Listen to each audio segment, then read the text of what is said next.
Hello everyone. Today I'm going to show you a simple use case. Okay, in this use case, what I'll be going to do, I'll be going to collect a list of items. Yeah, I'm going to collect a list of item details, like I'll be collecting what name of the item, I'll be going to collect the quantity and the unit cost, yeah, and the line item, the line total of that particular item. Okay.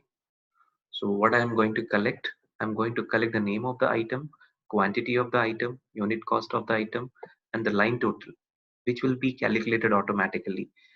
Yeah, this line total will be calculated based on your quantity and the unit cost. Yeah,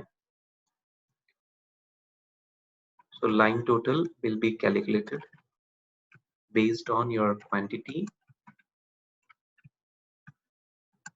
and unit cost. Okay, right.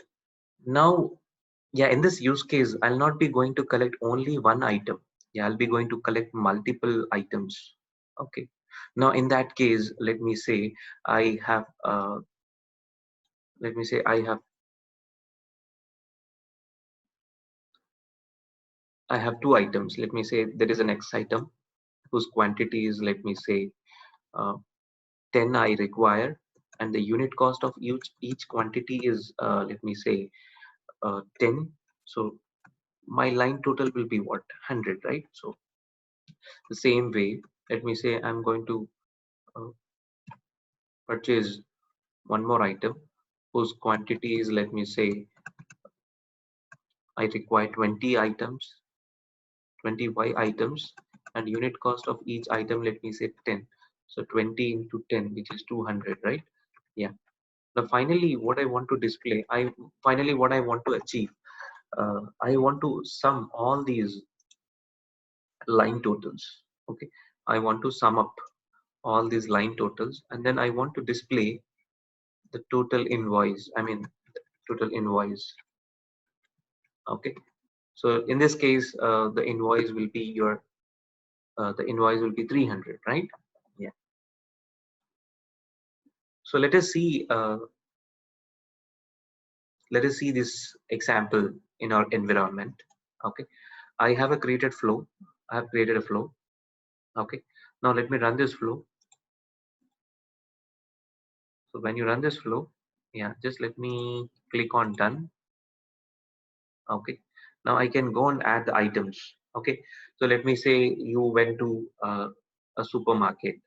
In the supermarket, you purchase some items. Now, whatever the items that you have purchased, those items has to be billed, right? So let me say I'm going to add the items. Let me say you have purchased marker, okay, and the quantity. Let me say you have purchased 10 markers, and unit cost of each marker, let me say $10. In this case, let me say $10. So 10 into 10, yeah, $100. Let me say you purchased one more item, okay.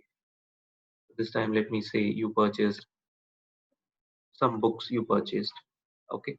So how many books you purchased? Let me say 20 books. Now each book or unit cost of each book, let me say some $10, okay.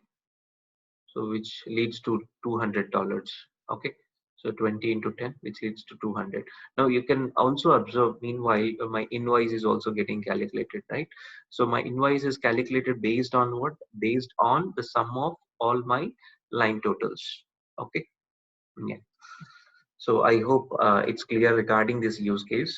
And in order to implement this use case, I have used declared expression. Okay. Yeah, I have used two declared expressions. Yeah, that's it. And if you want to learn or if you want to implement these kind of use cases, yeah. So I am here to provide a training on these real time implementations. Okay. So if you want to learn these kind of use cases, or if you want to implement these kind of use cases, you can reach out to me. and my contact number is provided in my YouTube channel itself. Yes. Okay. So hope you got this use case. Happy learning. Thank you all.